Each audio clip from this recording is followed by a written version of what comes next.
I'm gonna talk fast. I'm sorry, a lot of energy in here. I was gonna make you guys get up and do some energy stuff, but since we went to the bathroom, I'll spare you. But I try to bring as much energy to this, so I will try to talk fast. If I need to slow down, throw your hands up, yell at me, whatever it needs to be, but we got a lot to go over in a short amount of time. So real quick, just for my own sake, can you raise your hand if you were coaching at the high school level? Cool. Middle school? And a little bitty nuggets. Fantastic. Alright, kind of gives me an idea of what we're working with here. And then the other question I have for you is if you have been coaching for, let's say, 5+ years, will you raise your hand? Fantastic. Let's say 3 to 5, raise your hand. Wonderful. 2 years? First year is this season. Yes, congrats. Alright, so hopefully you enjoyed it as much as I do. But again, just wanted to kind of get a feel for the room. So, let me see here.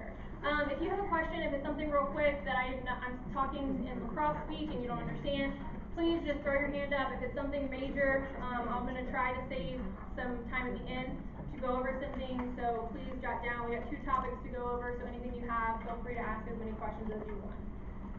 So the first thing we're going to talk about is the draw. And I want to preface my entire speech with everything that I'm going to tell you is how I teach lacrosse. There's nothing that means that the way you teach it is wrong. It's just how I teach it. And that goes for everything that you're going to hear today and going forward. It's just another take on how to teach something. And I tell this to the girls I coach as well. If a coach tells you something and it might not be necessarily what you've been taught for years and years and years, still take it in, try it, it might work better. So I want you to be in that mindset not only here, but throughout the rest of the day and going forward, that it might not be what you've ever heard before. It doesn't mean it's wrong or right, but it could be something different, and who knows, you might stumble upon something that works for your team. So for the draw, we're going to go over the very basics so that everybody knows exactly where to start, and we're going to build up from there. And I believe in all this. Oh man, let me go to the PDF. It should be on the left, right? So we're going to build up. And so one of the first things that I want to talk about, I've seen so many times, I ref, so I will preface this by I have been on the field, but when an official goes to set up the draw, we want to make sure that it's being set up correctly. And your draw specialist should know how this is being set up. So when you're looking at a lacrosse stick, I want you guys to think in your head, right side down, open to your goalie. That's the short little phrase that all of your teams should pretty much know. So when you're looking at your stick, I probably should use the white one, it might be easier to see. When you're looking at your stick, where the ball goes, the right side of your stick is going to go down to the ground, and it's going to be open to your goal. Alright? So again, very basics, make sure you know that. Because essentially you're trying to get the ball on the back of the stick to the side you're trying to shoot on. So you're going to go towards the other goal, trying to shoot on that goal. You don't want to push the ball to your own goalie. Alright? So, right side down open to our goalie. Our hands. So we're going to talk through hands, feet, and what did I have? Hands, feet, and eyes. So my hands, again, doesn't work for everybody. Essentially, when you look at the longevity of like teaching the draw and those kind of things, I'm not just making these up on the whim, I promise. YouTube, it should be your best friend. Honestly, last night, just as a refresher, I went on, listened to a whole bunch of things to see if there's anything that I was forgetting. And there is a ton of stuff about the draw. So if you're unsure, go watch hours of YouTube. It will help. But essentially, when we're talking about where our hands need to be, top hand wants to be as close to the head of your stick. That gives you the most leverage to work with. So top hand is close to your stick. Obviously, different leagues, different youth, middle school, high school, rest, as close to the plastic as possible. Some people will let you, some people won't. Obviously, play within your rules. And then your bottom hand is going to be at the bottom of your stick. Spread, obviously, if you're working with little nuggets, adjust accordingly. We're going to try to spread our hands. That way it gives us the most leverage. The bottom, we're going to talk with rev in a second, but it gives us enough of our momentum to put the ball where we want to have it. Our feet. This is one that I get when I pull the girls up there to do the draw. They have no idea what they're doing. They're like, what do I do with my feet? I'm like, whatever is comfortable for you. So essentially, we'll get into the push and the pull of things. Essentially, you want to put your foot in a place where you can use your body in your advantage. So whether that means staggered, whether that means even, whether that means turned a little bit of direction, And we're going to talk about this more, but you want to give your draw specialists a chance to practice this. Okay, you just did one, now change your feet this way. Okay, do 3 reps like that. Now do it again, change it this way. And just giving them a place where they can practice all those things to find what is comfortable for them. I think a lot of times people expect girls to just know what works best for them and don't give them a chance to do it. So the last part for basics that I want you guys to focus on is the eyes of your player. A lot of people go back and forth about this. Do I watch the ref or do I wait and listen? My rule of thumb is watch the ref. Because essentially, if you get a ref that doesn't understand that they need to break the habit of 3 steps out, put my whistle in my mouth, hands up, and blow it, your draw specialist can predict that, right? So if you have a ref that might not be as experienced, Andrew, you might can speak to this, that you try to, when you get more advanced, you try to teach refs to break the habit so that the girls can't guess it out. But let's use it to our advantage when we're coaching, right? So you can watch a ref and know he's going to take 3 steps out. I can watch his cheeks expand, and as his hand's coming down, he's blowing. I have a better reaction time than sitting here and waiting for his whistle to get to my ear and then to do it. So make your players watch the ref. Hopefully they're in a place where they can both see them, but keep their eyes on that ref so they can like look that out and pace that out for them. So I think we're good. Perfect. Keep going. Awesome. So that's the setup. Then we're going to talk about push versus pull. Lovely assistant, will you come and help me here? Okay, you brought support staff. I brought support staff. This is Kyle. He's our men's assistant coach. He also doubles as my boyfriend, so but he helps with our girls team on he helps with our girls team on a regular basis. And so I said, can you come hold a stick for me today? And I said, sure, why not? So we're going to talk about push versus pull. So anytime that you work with someone, they might already know a little bit about the draw, ask them this question. Can you push with your left hand? And this, I'll open this up to you guys. Can you push with your left hand? No. No. Alright? Anytime you go to push the ball ahead of you, you have to have your right hand at the top. So if I'm setting up, yeah, you put it that way. Here you go. So if I'm setting up here, ball's going to be in between our sticks, and I'm pushing it towards you all, towards the opposite goalie, I have to have my right hand at the top. Alright? If I go to pull, which I'm going to leave my stick because it's right side down, it's open to my goalie, I'm not going to move my stick around. I have my back to you guys, I apologize, go Paul. But if I go to pull, I'm going to pull with my left hand at the top. So a lot of times, fundamentally, what the problems are with your draw specialist is that they think that they can push with their left hand and pull with their right hand. So keep that in mind, that is a false. You need to at least make your basis on push with your right hand, pull with your left hand. So again, when we're talking about pushing, I'm going to set up my hands at the top of my stick, my bottom hands at the bottom of my stick. I'm putting, your ref will position you how you need to. My feet are where I'm comfortable. Again, let them work through this. Is this more comfortable? Is turning your hips to the sidelines more comfortable? Is turning it here more comfortable? But you need to use something that can get the leverage to push the ball where it needs to be. Alright? As I pull, same thing. Top hands at the top, bottom hands at the bottom. I'm going to line up. Is it more comfortable? You can see for me what is comfortable, correct? This parallel with my stick is what's comfortable for me. Some players like to square their hips to the stick. There's no right or wrong here. It's what they are best at. Alright, so then, thank you, my friend. So then, we're going to talk about the actual, when the whistle blows, what happens. And so what you're working on is as that whistle's happening, we're watching the ref where they're going. What I'm going to try to do, and this is all for pushing at this moment, is I am going to try to motorcycle rev the bottom hand, because I'm essentially trying to get this lip on the ball to push it forward. This lip, I know I'm going fast, this lip on the ball to push it forward. So I'm going to rev my bottom hand to try to get the ball in my stick. I'm going to dig my stick into that player's, and I'm going to push up, because everything has to be up. If it's not over the shoulders, it's not a good draw. So I'm going to rev, dig, drop. I'm going to rev my bottom hand, get the ball in stick. I'm going to dig in, let them push this ball essentially into my stick, and I'm going to drive up for the push. I know that's a lot of information. I'm going to let you guys absorb it. For the pull, so I'm going to stand sideways so you can see this. Essentially, same thing. We're just pulling it behind us now. So again, rev forward, allowing the ball. I'm going to dig it into my player's stick, allow him to push it into me, and then I'm going to push that bottom hand down to try to pull it out and back. So rev, dig, drive the ball back and over your shoulder. You use a lot of ab work in this, and this is why I like my feet to be parallel to the stick. Let me see, looking towards my opponent.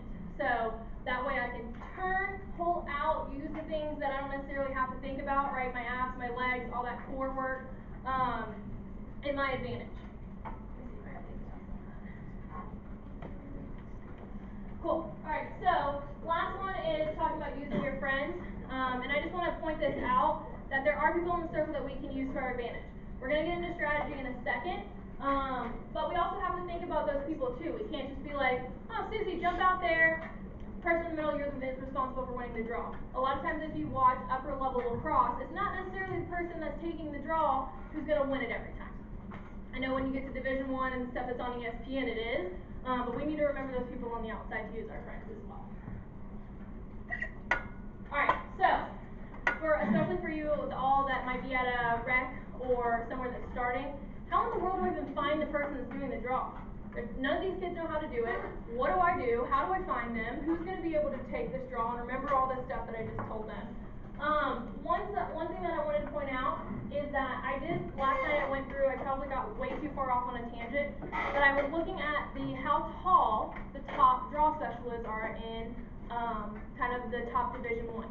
And so I, again, took way too much time on this, but I could not find in the top 15 one person who is 6 foot tall. Not one. Honestly, the best ones, the ones that probably come to mind, like the Kayla Trainers, Sammy Joe Tracy, Marie McCool, those kind of big names, are actually kind of short. Sammy Joe Tracy, if you remember from UNC, is 5'3". So it's not necessarily your tallest one. It helps, don't get me wrong, it definitely helps, but it doesn't have to be that tallest one. Think outside the box. So we want a lot of different things. We want to have them have grit, right? Like we want them to go after that ball, even if that person's going to take their head off. We want them to have the willingness to win, ground balls, strong hands. And another one that was pointed out to me the other day was you almost want someone that's kind of almost mathematical, right? Someone that can think about the strategy of if I put this here, how many times has it gone there? I got to remember who's coming up against me, how do they draw, what do they do best? There's a lot of thinking involved in that draw. That's why they call it a specialist, right? So the other part that I wanted to add is called Queen of the Court. If you really don't know who's going to be your draw specialist, play this game. So what you do is you take your team and you split up into groups of 3.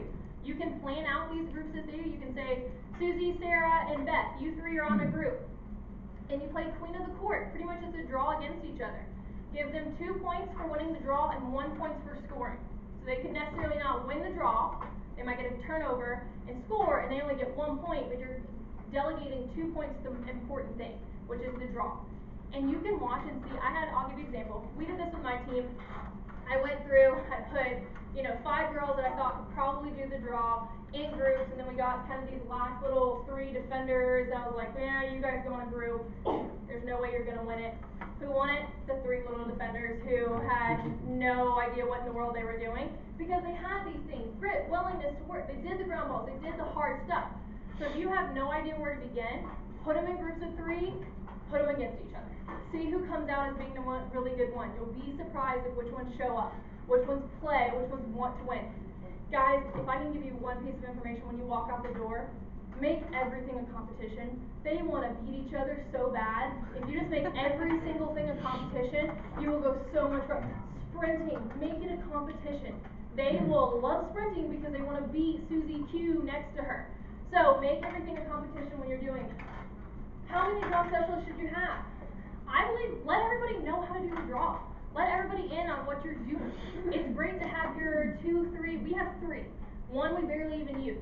And she just is scrappy, and we like to throw her in there every once in a while if things really aren't working our way. Alright, so it really depends on how many you have. I can't sit here and be like, you need 4, but you have a team of like 13. So I want it to be realistic to what your needs are, but make sure everybody knows what's going on so that when your 2 that do it go down or they're not there or whatever the case may be, you're not sitting there going, I don't know what to do, coach, right? So let everybody in on the secret of the draw. They'll feel special, I promise you. Alright, and then the last thing I want to point out, does anybody know what these numbers are? 335? No? Alright, so I want to encourage you to try playing in 3-3-5. So you bump a midfielder down to defense, have 5, and a lot of you probably already do this and you're like, oh, I already know what you're talking about. You have 5 defenders, your 3 midfielders like normal. One of those midfielders is an attacker. So don't feel like you have to have a draw specialist from your midfield line. It could be a really good attacker. You play 3 attackers on one side, your normal 3 in the middle, and then 5 defenders. Does everybody understand that? So you feel like Seth's losing some faces here. Good? Okay. So you're just bumping down. A, it gives you extra defense for when the ball's coming down. And B, if you do win it, you can go slowly into your offensive end. So you don't necessarily have to speed down there. That last midfielder, try to run a little bit more, they'll be okay. But it just gives you a chance outside of the like maybe 6 midfielders you have if you're lucky, that you can use an attacker to pull them down and take the draw too. So just think outside the box of what you're doing. I like it because it gives us more defense. If we do lose it, we're not like, oh crap, there's a fast break and we're pretty much screwed and that girl's going to goal. It gives us just like a little bit of padding too. So keep that in mind too. Probably our best draw keeper draw specialist last year was an attacker. Who could just get up there, rip the ball out. Wasn't very fast, but it worked in our advantage. Alright, so talking about drills. So a lot of times people are like, well, what do I do now? I have these draw people, I know what they're doing. What do I do now? So, I probably should have brought them all. You were right. So we're going to talk about drills and things that you can do, and things that they can do at home, things that they can do at the field. And I want to encourage you, please don't feel like you can't pull your draw specialist out, like during stick warm-up. Obviously let them stretch, but pull them out of the stick warm-up. They're doing stick skills, and they will feel really special that they get to go across over to the other part of the field and do their draw work. Alright, I know that seems like, oh, but they have to do the stick skills. No, I promise you, they will be okay because they're probably already strong at stick skills. So a handful that I want you guys to write down. You will find there's a million things that's like, oh, do this super fancy, get this super fancy reel, and you can roll it up and work on your forearm work. There's a lot of simple things that you can do. So pop-ups, and it's hard to see, just one-handed pop-ups. If you're working with the nuggets, move their hand down. It's nothing they can't do. Get beanie babies for the little bitty ones. Or if you have really weak high school, get a beanie baby, put it in their stick, and make them bounce the beanie baby around instead of a ball. It doesn't have to be a normal sized ball, but just pop-ups are going to help them just control their wrist. My arm's already burning, and do it with both hands. Again, you can move it down, you can do it at different levels, you can do it, I've seen it done, well, I'm really challenging myself today, guys. I've seen it done with 2 sticks, where if you get a partner, they can do 2 sticks, and have to work on both their hands and the ball control of both. So just simple things that they don't have to have a fancy thing at home or anything like that. You can tell them, hey, you're the draw specialist on top of whatever you're doing. I know you need to do 15 pop-ups tonight. You can do them on the front, you can do them where they flip and do it on the back, and back on the front. Just anything to not only control them working on seeing the ball, that tracking skill, but also working on the wrist strength too. So these are kind of the 3 areas I think that you should focus on when you're not necessarily the only places that they can work on.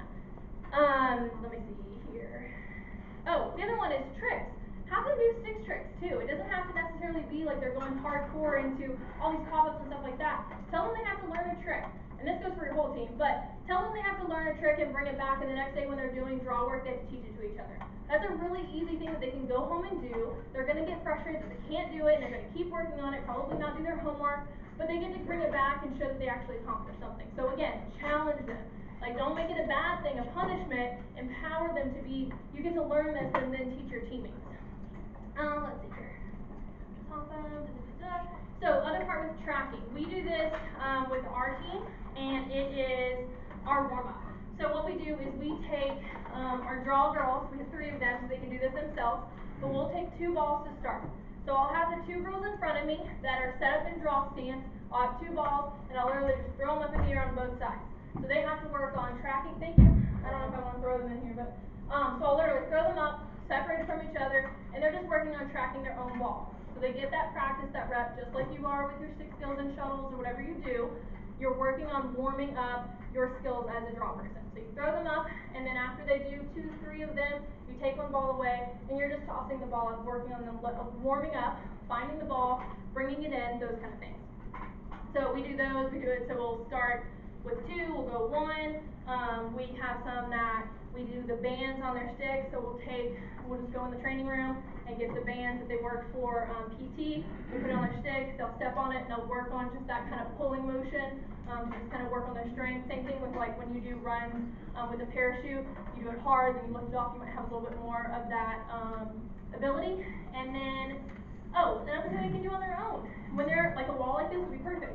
When they go to do it, bounce it on the ground like you probably all did when you were little kids, bounce it on the ground and it'll come off high, so you might have to show them that. I found that sometimes girls don't necessarily know that you can do that. Show them how to bounce it off the ground, send it up nice and high, and they can work on reaching and bringing it in. Again, even if you have the teeny tiny little babies, they can still do that. It's really cool to them, they're gonna think they're great. Okay, so reach up, bring it in, off the wall. And then the last one, as far as tracking goes, we call it the bad pass drill. So if me and Kyle were throwing to each other with our stick, I'm going to purposely give it to him somewhere hard, and he has to reach and grab it with one hand. We're not trying to kill each other. That's one thing you do have to clarify to them. Don't try to kill each other. But I'm going to give them in places that are not necessarily like perfect for them. Challenge them to reach with one hand, bring it in, those kind of things. And then the last couple is whistle training. So you'll see when you go on YouTube later on, so you all are going to get on YouTube. The whistle training where they're waiting for you, they're watching you, and they're working on and then getting reset. And then once you blow the whistle, getting reset. So it should be over and over, tweet, tweet, tweet, tweet, just letting them get back reset, pull really hard, get back reset, pull really hard, and work on your, trick them. Do 3, don't blow the whistle in the same pattern. They're going to go, and you're going to be like, see, I gotcha.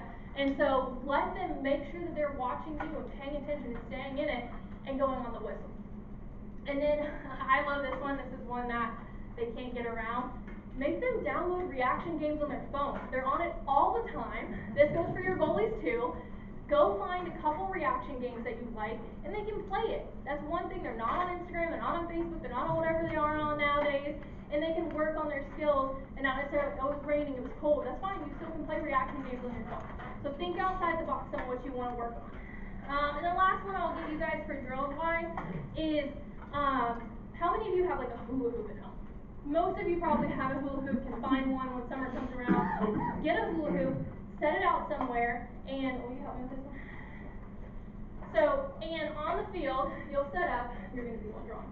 You'll set up and put a hula hoop, let's say over where Andrea is, put the ball in, they can work with this with their partners on their own time, and they're going to put their hand here, and they're trying to draw and hit the hula hoop. So make it so they're trying to place it. You can put it around different areas, change it around, and that's something you need only a hula hoop and 2 people. They can go off on their own again during their draw time and do this themselves. You can use your ball bucket too. Yeah, ball bucket, anything that kind of gives them an incentive, like there it is. You can even have designated numbers, which I encourage, around the circle, right? Let's say right ahead of them, when they're facing, wherever they're facing, doesn't matter if they're pushing or pulling, is 1. And then give designated numbers around from that. That's really good code for your draw circle people, right? Hey, Andrea, go to 2. Your other team doesn't know where 2. 2 is always wherever I'm facing next to it. You know what I mean? So you can make up your own code, and then when they're doing their draw stuff, you can say, okay, let's go to 2, and they have to draw to 2. All right, let's go to 4, and they have to draw to 4. You can make up those kind of things. You don't have to have an outstanding amount of knowledge about the draw, but now your team knows where that girl's putting it. 2, 2, 2. All right, I need to get where 2's at. All right, so make up that code that's outside of your, a basic language that it's a little bit more coded. All right, so last 2 things, talking about strategy. I teach my team this again, do as you please, but I teach my team to take 3. So the first 3 draws are how we decide what we're doing with that draw person. So I'm hoping that it's the same 3 people, and essentially that's 3 goals. I'm hoping it's 3 goals in my favor, but I don't like to make huge drastic changes after like the first draw. It could have been a fluke. That girl could have just like sneezed when the draw went off and pulled really well. So I like to take 3 draws to make my decisions on what are we doing strategy-wise. Now, I'll send my best draw person up with whatever they feel strongest at, whether that push or pull, and I'll tell them they have to remember where that draw goes. I actually tell all of our team that they have to, our goalie must know where the last draw went. Because when they get up there, they're going to be like, wait, where, I don't know where I need to be. So make it in like a responsibility for them that they're on the circle, they've got to know where it went, or when they're subbing out, hey, it went to 2 last time. Make them, empower them to have that knowledge and have that strategy and the skills inside of them. I also say that everybody's on offense until we're not, right? If we already are in a defensive mindset on the circle, we're not going to win the ball. So I teach everyone that's in the has the ability to get to it, even our defense, that we are on offense until we're not. And so that way, you know, don't ever give up on the ball. Keep going. If it's on the ground, we're going to go after it. We're going to win it. We're not going to set up defensively just because we didn't win the first step. Does that make sense? Like, we want to make sure that our mindsets are on, I'm winning this ball, not that, oh, well, this girl's in front of me, I'm going to, like, go ahead and get behind her and play the defensive game when you haven't even become on defensive yet. So, keep that in mind. You don't always have to win, and what that means is I don't necessarily have to outpower her on the draw. I don't have to pull against her and win it on my side, but if my circle people do what they're supposed to do, then we can still win it off the circle. So don't always think that you have to win the draw. If you have a stud opposing team that can draw anywhere she wants, that's fine. Use it to your advantage. Teach your draw person how to draw neutrally, right? So you're still drawing up, you're letting her win, but we're going to win it off the circle. And you're putting that onus on the circle people. That's why they're so important to win that draw. To box out, to work together, to win it as it comes out, not necessarily the person in the middle who's going to pull it to where they need to be every single time. So just don't think that you always have to win it every time. And that also goes for on the circle, letting her put it into your stick. A lot of people think I've got to outpower her, I've got to outstrong her, all these muscles. Sometimes girls you'll watch, strategy-wise, they'll push it into the other girl's stick and let her win it, and she really doesn't do anything. So teach your draw specialist to be really keen on that sometimes that girl's going to push the ball in your stick and you can win it just by what she's doing. It doesn't necessarily all on you. And then last thing, I think for the draw, we want to win it in the air first. How many times have you seen it where the girls go through, they go running through there, and then the ball kind of like goes on the ground behind? So we want to teach first to win it in the air. So that might be something that you guys can, as far as vocabulary-wise, introduce to your teams. But you also have to understand we got to win it on the ground too. So if that doesn't happen, are we ready to then win it on the ground as well? So what I always say for this too, make sure you're practicing this, right? Like make sure you have drills that you come to the center circle. We do it where we put them in groups of 2 all the way around. Our 2 coaches in the middle are crazy because we have a pile of balls around us, and we're literally just throwing balls on the ground, in the air, whatever, and they have to fight for it off the circle. So make sure you're practicing stuff on the ground and not just necessarily just the draw line goes up in the air, you're just throwing it up in the air. Trick them a few times, throw it on the ground. Cool. Alright, so completely switching gears. How much time do you devote to penalty? To draw. The draw out of your practice Every day we usually send our draw specialists for 6 skills. We got the luxury of practicing so much. But I would say at minimum during 6 skills. Have them do the first 3 reps, and once they're done with those 3 reps, let them go and do it. 15 minutes on their own? Okay. Once they get good at it, once they know what they're doing, like this is the expectation, you need to do this many reps of this, have them I do a sheet. We actually have a laminated sheet because my poor draw specialists, for as much as they're supposed to remember, can't remember what the drills they're doing. So give them a little sheet, and that's what they get and they get to do. And then make sure you just have draws in your practices, probably, I would say like no less than once a week, maybe more. Because it's such a big part of think about it, when you think of other sports, we're one of the few sports where we get a 50-50 chance after each goal. Like volleyball, basketball, like all of these other sports, that isn't the case. So we get a 50-50 shot, and if we win it every single time, theoretically, the other team should be able to win. So we need to get really good at those, so make sure not to ignore it in your practices, and let everybody get up there and be a part of it. Don't just say, well, certain people, we're doing a draw drill, defense go away. They're a part of that too. So get everybody involved when you can, but obviously, practice with those other people too. So penalty shots. I think these 2 are the most frustrating, the draw and the penalty shots could be 2 of the most frustrating parts of the game, right? We cannot win a draw, and we have literally just tried to do everything against her besides take her out of the knees. We can't beat her. And we go down, and every time we play defense, there's a call, right? Like, how many of you have been in a game, and every time your defense makes contact, there's a penalty shot. So we're going to talk a little bit, again, we're going to build up from basics and talk a little bit of strategy. But these are, I find these 2 parts of the game very frustrating as a coach. There's a lot of pressure on them. There's a lot of pressure on to teach them and how to be good at them. And then we don't practice them a lot, right? We practice a lot of other things. We don't necessarily put a lot of time into these kind of things. So penalty shot. I wanted to, and this is a terrible transition. I apologize. I could not find anything anywhere. The new stuff. Veronica might have more for you later on. But I just wanted you to see how different penalties are this year.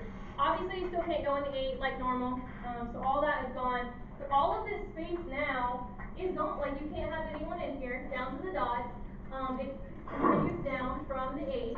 So there's really a ton of open space now that is taken out. One thing, please tell your teams, don't just assume if you're in the red area that you have to go all the way down to the dot. I've seen way too many people that they're standing above goal line extended, the ref says clear out, and they walk all the way down where they can't help. Make sure that they know to go the fastest way out. That's one big thing I've seen, that a lot of refs they're not going to be like, no, the fastest way is over here closer to the ball. They're just going to make you get out. So make sure that your girls know where the best place to get, as far as if you're hanging out in this area, like, get straight out. You don't necessarily have to go way away from play, whatever is strategically best for you. Alright, so again, the basics, it's a major foul, is what we're talking about, girl getting on the 8, a person behind her. And then this year too, remember defenders, we're just going to talk about assuming that defenders have the next 2 hashes. So again, Veronica will go over a little bit more in depth about rules, but we're just going to assume that you have 2 defenders right next to your shooter at all times, and defensively that we have the next 2 hashes. So which hash? Which hash do I shoot from? There's so many different ones that I can choose from. In my opinion, we have like the 3, whatever you want to call them, like glory hashes. The 3 that really are going to make the shots. Those other ones out there seem like they're just for fun. Like they're, if you get a really good shooter, great. And this is where a lot of the strategy, again, what works for my team is completely different for what works for your team, right? So you might have a girl that if she gets an outside hash, she's taking it all day long because she's really, really good at it. But you're not going to know unless you practice. So make sure she's having that opportunity to still see, can we make those shots and can we make those decisions as best. So yeah, we want to work with these 3 glory hashes in the middle. Again, the angle on these ones are very harsh. So again, if it works for you, fantastic. Run with it. It doesn't work for our team. If we get those 2 hashes, it's like, let's get out. Let's find some help. Let's get out of there. It's just not our strong suit, and that's fine. Know what your strong suit is. Alright, as a coach, that's one of the biggest things you need to do. And then one of the things that my team probably is sick of hearing me say is possession or goal. When they get up there, that's what I'll say is possession or goal, because you have to be confident on 8 meter. That's when I think the first, worst parts about 8 meter is that girls are not confident. They don't get up there and be like, I'm going to put this in the back of the net. It's just like a foul shot, right? When you get fouled, you get up there. I'm guessing I never played basketball. I was tall and defiant and didn't want to play because everybody told me I was supposed to. When you get up there though, you have to have that confidence. So first and foremost, teach your team how to say to themselves, I got this is going in. Because if you don't do that, it probably isn't. So, yeah. Because I helped with the women's team, and I always wonder what would happen in the men's world if we had that. Confidence comes from practice. Right? So if you guys don't ever practice it, they're never going to have any confidence. Okay? If you don't practice it probably 3 days a week, and then you get out and they have 3 of them in a game, they're probably not going to vary any of those. Right? One of the problems that we see is that girls always hit the goal. Right? They're not up there. Like, when you get up there and you've got confidence and you know exactly where you want to put that ball, you're not going to hit the goal even stick. Right? So make sure you practice. I think that would be the biggest thing. Even if you're just out there and you go, hey, you 5, go practice this take 10 reps, all right, come back and do something else, and you're doing stations, even just that gives them an added, oh, well, this happened in practice a week ago, and I know that I can put the ball in this spot really, really well. I'll take my shots right there, even though I was aiming somewhere else. Practice builds confidence. I promise you didn't read my notes, but it literally says practice, practice, practice on here. Because, I mean, it truly is. Like, we expect, again, if we reflect on our game, we expect our girls to do a lot of things, but then we don't necessarily give them the time to be successful at them. So make sure that you are, if you want them to be successful at 8 meters, I want to hit every single 8 meter, then give them the time to get confident with them. Give them the time to get comfortable with them, too. There's a lot of strategy in this, and making sure it's good. Now, I'm sure all of your girls have probably watched the fancy 8 meter shots that they just stand on the line and they rip it and it goes in like the goalie completely fell asleep. Those are going to be considered more outside shots, and as much as I really want to say that your team all probably can do them, they probably can't. So when you're practicing, let them know that that's an option. They can do the crow hop, and those are kind of like some things that people have talked about where they're shooting from that line. I like to teach inside shots, which are more realistic, where you're trying to drive in, see how deep you can get, and then taking that shot. So just again, when you're going on YouTube, because I know you all will, and you're looking at all these things, you're gonna be like, well, all these 8 meters are from the line, and Coach Hughes said take them inside. I'm confused.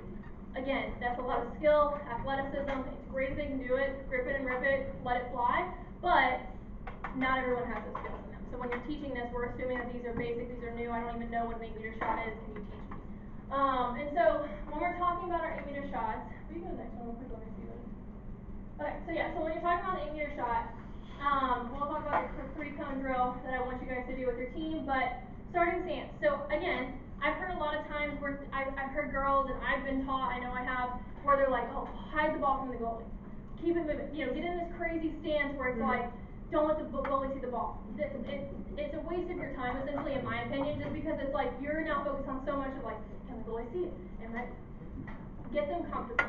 The biggest thing that you can explode forward. If they're standing here, you know, as the whistle goes, they're not going to be able to run. So teach them to get in that stance that's nice and low so they can explode forward. Again, let them practice this. Change your feet. What stance is best for you? And then get their stick in somewhere that's comfortable. One thing I want to point out that you can point out to your girls is if I bring my stick here, and again, this will work for some girls, so don't exclude it necessarily, but if I bring my stick here and the whistle blows, I have to now bring my stick all the way back up, this is a neutral stance, and back to shoot, and hope it doesn't get checked. So again, when you're teaching that, don't necessarily bring it down here, get it into somewhere that you're comfortable so that you can get in that shooting stance and shoot. But I see a lot of girls do that and then have to bring it all the way back. Half of us, the ball's going to fall out in the back, right? So getting it in a place where they can actually shoot the ball as quickly as possible. So feet, hands are going to be up, neutral, ready to shoot. And then lastly is eyes. So again, we're going to revert back to the same things we did the draw. Their eyes, watch the ref. Or again, teach them the mechanics of reffing. Who's the one blowing the whistle? It won't always be right. It's okay. But teach them who they're looking for and when they should be looking there. Again, because 3 steps out, with my cheeks puff up, my hand goes up, as it goes down, now I have the advantage to go because that defender's staring at me. So teach them those things as well.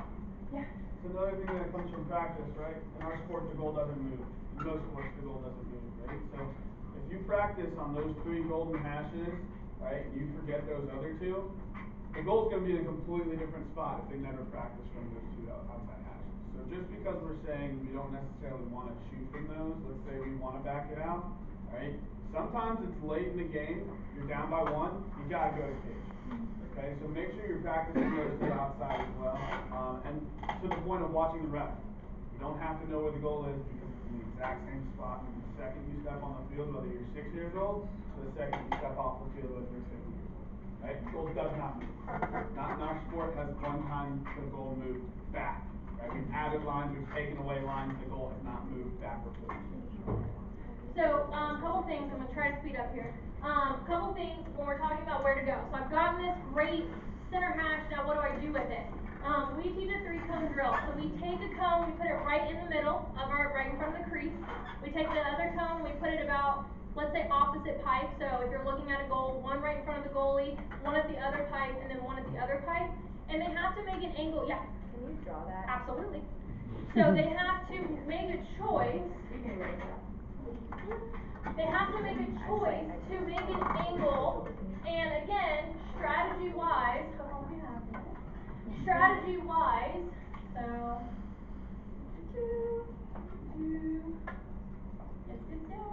okay, so you put a cone right here in front of the goalie, a cone at the other pipe, so let's say here's the end of this pipe, and this is a beautiful goal, right? So you're going to put an extra cone here, and then an extra cone here. So if they have the center hash, or these other ones, let's say I'm at the center hash, I can't just go straight at the cone in front of me. I have to create an angle. So I'm going to choose a cone and teach them to think about getting their hands free. Alright?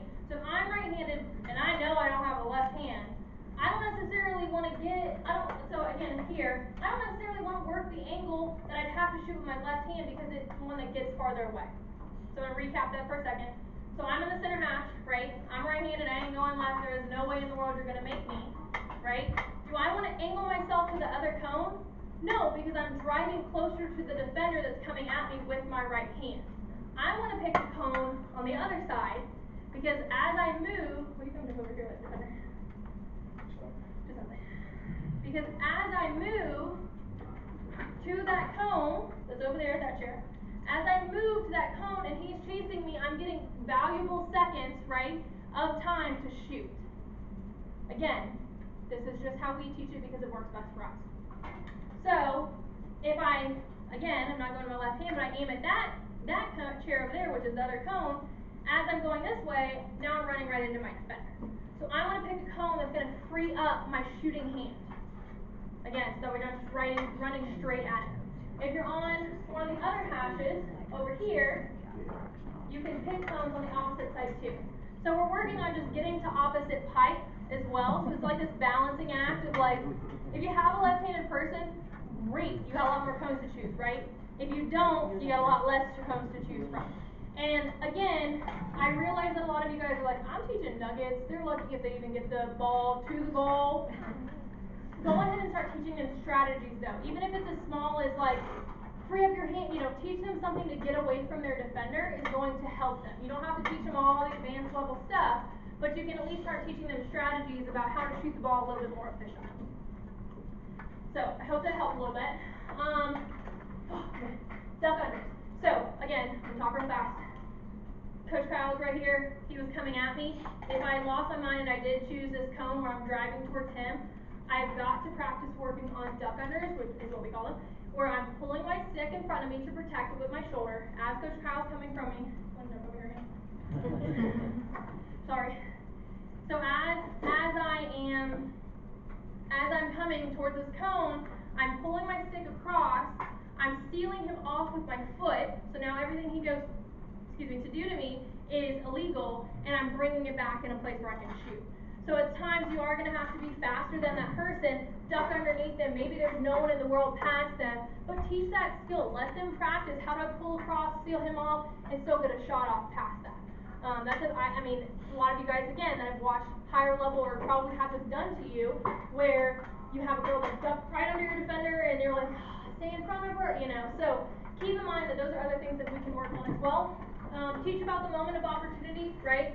You're not going to be able to run up and jump into the goal. You're going to have about 2 or 3 steps and then shoot. So that moment of opportunity is what you're teaching. Susie Q is going to get 5 steps because she's lightning fast, where me, Brittney Hughes, is going to get 2 because I'm slow as Christmas. So teach them how that moment of opportunity, not just 1 or 2 steps. And here, again, I was taught, you have 1 to 2 steps before you have to shoot. I might have 5, I'm really fast. So just teach them that feeling of that moment of opportunity before the defense collapses on them, they need to take that shot. Fake the finish, add a little flair at the end, if you have it there. Again, like Coach Kyle said, how many of you have taken an awesome shot and then just hits the goalie? Teach them the fake, they have to practice it. And then if it's not there, go to safety with their feet. Again, this might just be my crazy team, but we've had so many girls that the defense collapsed, and then they try to throw the ball to their teammate out of the middle of the 8, and it just gets blocked because they were losing their mind and just wanted to throw. So I teach them to get to safety with their feet. If it's not there, take the ball out with your feet, we'll get reset, and then go from there. But it's just another added part that, as a coach, when you see it happen, you're like, oh, why didn't we practice that? Teach them to get to safety with their feet. All right. Whew. Next one, defense. So, can I ask a question? Yes, absolutely. So you talk about the inside shot and driving more towards Yep. goal instead of taking those harder shots. Can Yes. you talk about your stick length when you're driving inside on those Yeah, shots? so we want to keep everything nice and tight to avoid the check. Right. We don't want to go into what I call baby hands. You can. Great method, especially for the low kids. But they can shoot here, all finesse stuff. But you want to have a nice balance of not pulling way back. So pretty much I'm shooting from my relaxed, I'm not reaching my hands back. So reach your hands back, but you're going to get walloped if you do this. So we want to have it, tell them to keep it tight. Keep them tight to where you can still shoot, you're not getting, kind of checked from that outside. Is it a general rule of thumb, the closer you get to the goal, the shorter your stick should become? I wouldn't say necessarily, but it's a smart one. Okay. Yeah, I think it depends on your defense. If you're by yourself, You can move your stick around, great. If you've got 45 people with you, then you're probably gonna wanna get it nice and tight, and make some finesse shots here. I like changing levels too. I mean, man, could you imagine, like, the best ones are the ones where you go in to take a nice shot, and you keep everything high from your waist high, and then you put your stick underneath. So just teach them those things too, and again, what does it come with? Giving them the chance to be comfortable with it. Give them the chance to screw it up, give them the chance to just practice it. Alright. Our defensive lead, low and ready to go. So again, I thought this was kind of common sense a lot, but it seems that we have to, I work under the rule of thumb. If you don't tell them yourself, don't assume they know it. So teach them how to get low and ready. So in that stance, I'm defensive, I'm going against the chair, I'm low, I'm ready to spring off my back foot, my hands are down nice and low, so let me back up a second. So I'm low, I'm ready to spring forward. Teach them not to spring at the person, to go where they're going, right? So we want to teach them that, where can I meet her as quick as possible, and have them visually look at where that's at. I even ask them, where are you meeting her? And she'll show me I'm meeting her right there. So I can tell, does she know the map to see where she's going to get to that girl on time? I'm going to crash with my hips. Again, I see a lot of girls that low, they get there and they get to this point and then they slow their feet down. I want to keep going until my hips are in between her and my goal. So teach to crash all the way until you close that kind of curtain in front of the girl. My hand positioning is down nice and low. Again, this is all based on how strong your little kids are, but you want to get them nice and low so that you can stick that stick out there as fast as possible. You want to have them down, up, ready to go, and pop the hands out. And then what to do when you win. Like, a lot of times we get to that point where it's like, oh, you're going to stick in front of me, yeah! What do you do in a real game when you actually have to play that? So teaching like a double off an 8 meter, something else that's like an advanced concept of, what do we do when we win? We don't just jump up and down. We have to actually then seal with our hips and then work our feet to get her out, right? It should be like an alarm going off in the 8. Everybody crashes, we work on doubles. There's a million things that you can go over once you seal that off. And that just takes saying, hey, when you're taking the 8 meter, walk, or when you're taking the 8 meter, go 75% or something like that. Just getting that offensive player to slow down. And then the last one that I like, that I don't feel is used widely enough, if you have a, well, let me put it this way. I was always the one behind the girl that was shooting. I don't know why. It just seemed that I was the one back there. But if you have a smart, intuitive defender, have them be the one that gets the clear. It's a risk-reward situation, because if that girl doesn't take the shot, she's got to get back in. But have her hold for a second on that line and see if your goalie makes that initial stop. And you got a pretty much free clear off of the defensive situation, right? So I just kind of hold for a second, my goalie makes a stop, I'm upfield, there's no one else around me, I'm upfield faster than the other team. So keep that in mind too, that might be something you want to teach, is to send a flyer, which is that girl that's the one that got the foul, which was me. So just keep that in mind. I think we're almost done, guys. Alright, last few things. This is my favorite part. I will try to talk just as fast as I have been. But I figured since I'm here talking to you guys, I'll take a second to just do a little bit of soapboxing and share a few things that have worked tremendously for us, and I want you all to do because it was so good for us that I hope that your team can experience as well. So first and foremost, bring the energy. I am going to probably collapse after this, but it's because I want you all to feel the same energy that I have about the sport and this game and those kind of things. And if we go to our practices and we don't bring that same energy, how do we expect our teams to? I get frustrated all the time that our team's not cheering each other on enough, or they're not, all this energy, blah, blah, blah, blah, blah. I've got to make sure that I set this tone. So when you go to these practices, I know a lot of times it's popular to be like the tough coach, and coach is in a bad mood, I can tell. Have fun, bring that energy, set this tone for your team by the way that you act when you get there. Give high fives, especially if you're little kids, oh man. Give high fives when they get out of the car. Set that tone really nice and high so that they know I need to have that energy no matter what my day was like. I need to be just like coach. So keep that in mind, to bring the energy to your practices, and we play music. I mean, we're in college and we play music when they're doing their 6 skills. Just because I like to have them in a place where their mindset is right no matter what happened. It doesn't matter, they're always in this upbeat tempo. Let your girls be heard. So if all else fails, again with my other point that I had, but if all else fails, leave the room with this. Give your chance of girls to be heard. At practice, we tell them, if I'm talking, you're not. Listen to what I'm saying. But then we never give them a chance to talk too. So we started this last year and it worked phenomenally. We call it has evolved into we call Friday Feelings. So what I do on Friday, every day, the girls know, is they all get 5 minutes, or we get 5 minutes. We all literally sit down like we're about to sing Kumbaya off, and all the girls get 30 seconds to talk about what happened last week, what's happening next week. It's their 30 seconds to do whatever they want with it. They don't care. He can attest, sometimes they take more than 30 seconds. Shocker, I know. But it has shown me that our girls need to have a voice. They need to be able to talk, and even if it doesn't necessarily mean being a leader or, I'm leading this drill or I'm talking because they're doing something wrong, it just gives them the feeling of they had some sort of voice in our practice today. So I'm telling you, you'll be like, but that's valuable time. It goes so much further. I'll give you an example. When we did it, we got done with our season, they went on to summertime, break, whatever, ran into one of my girls on a Friday, and she's like, man, my phone's blowing up. I'm like, what's going on? It was in the middle of summer. She said, we're doing Friday Feels on our group. And so they carried it on, and so I encourage you to try it. If you hate it, that's fine, but try it and see what happens. We have accountability partners for our team. I strategically go through and pair them up. I find someone that has nothing to do with each other, and I put them together, and we have the luxury of obviously being in college, but I make them go to dinner by themselves. Those two, it doesn't matter, you can have them drop off, obviously little ones, plan accordingly, but you can pair them up, and again, it gives them one person on the team that they are much more connected with. I literally give them 100 questions to ask each other. Do you believe in aliens?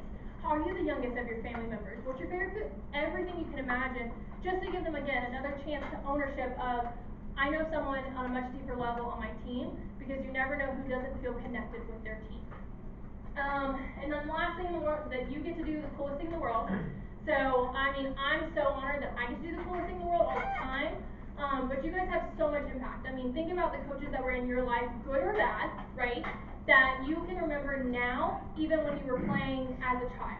So just remember those on your hard days, is that you get to do the most impactful thing, you get to do the coolest thing, and my last kind of piece is make sure you enjoy it. If you're going out to practice and you're like, oh my god, it's cold and we gotta do this again, find your why you're doing this, but have fun yourself. I can't stress that enough. I feel like coaches have all this pressure on them that I have to win and I have to be serious and I have to be all these different things. Just have fun and it'll go so far for you. So, lastly, thanks for coming to my TED Talk.